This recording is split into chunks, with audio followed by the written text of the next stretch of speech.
Wait, what? Yu Menglong's birthday hasn't even arrived yet, but Taiwanese fans have already triggered a massive purple storm. Just imagine the purple poster was dropped late at night, and by the very next morning, all 100 slots were completely wiped out. It was such a frantic rush that the volunteer organizers were literally screaming to get the QR code taken down and covered up with a logo. But what really set everything on fire was that at that exact same moment, Tian Hairong made an appearance on the red carpet at the Cannes Film Festival. International fans immediately hijacked the live stream comments section, spamming a relentless wave of messages. Block out Tian Hairong. On one hand, a birthday event in Taiwan gets fully booked overnight. On the other hand, the red carpet comments at Cannes are being torn apart by an angry crowd. How is it that after more than 8 months, the Yu Menglong incident is still burning this hot, spreading all the way from Taiwan to an international film festival? And why has Tian Hairong suddenly become the prime target for netizens? Today, we are diving deep into this purple storm sweeping from Taiwan to Cannes.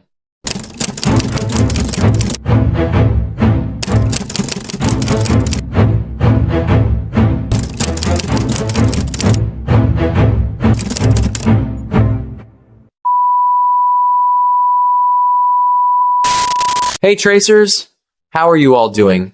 Usually, as time goes on, a name slowly starts to fade away. The news stops breaking, the media moves on to the next big thing, and the world just chooses to keep spinning. But this time, it feels different. Because more than 8 months after everything went down, a purple ocean in Taiwan is starting to rise. Now, keep in mind, this is happening in Taiwan, not China. Because in China right now, there's a literal witch hunt targeting anyone who even dares to bring up this case. And if you haven't seen that video yet, you can click right here. Meanwhile, on the other side of the world, the comment section of an international film festival is exploding all over again. Why does one name keep echoing, even when time should have quieted everything down? Because you never know how deep this hole goes. Over the past few days, a piece of news has gone completely viral, and it gives you a vivid picture of what's happening inside Yu Menglong's fandom.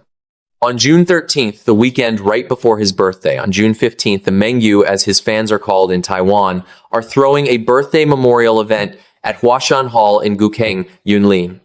The theme is incredibly romantic, called the Purple Storm.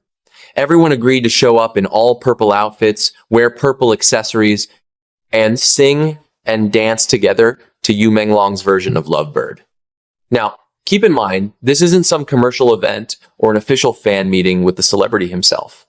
It's purely a grassroots gathering organized entirely by a group of passionate fans.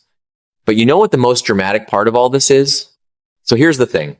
On May 14th at 7:30 p.m., the volunteer organizers had just dropped the event poster. Back then, the team was actually pretty anxious, especially since the location is in Gukeng, Yunlin, where the transportation isn't exactly the most convenient. Because of that, a few people were worried that the turnout would be low, leaving the whole event feeling empty and awkward. But completely out of nowhere, by 8:45 the next morning, the organizers were thrown into absolute panic. The 100-person quota they originally set for the venue had sold out completely overnight. It was so chaotic that the organizers rushed to message each other saying, "Hurry up and delete the QR code, cover it up with the logo." Just look at that. This specific detail really shows you the sheer impact of it all. They started out blasting this poster just to find enough people to fill the room, but after only one night, the team was frantically shutting down registration. Not because nobody showed up, but because the crowd wanting to get in was completely overwhelming. This isn't just some random event getting fully booked. This is living proof that the support and the profound sense of loss in the hearts of these people haven't faded at all. But here's where the story takes a massive, unexpected turn. There's a specific piece of evidence, something so wild that it completely flips this entire case on its head. And that next part of the investigation is already waiting for you right now over on our Patreon. If you want to see how deep this rabbit hole really goes, the link is right there in the description. Trust me, you don't want to miss what comes next. Let's head over there.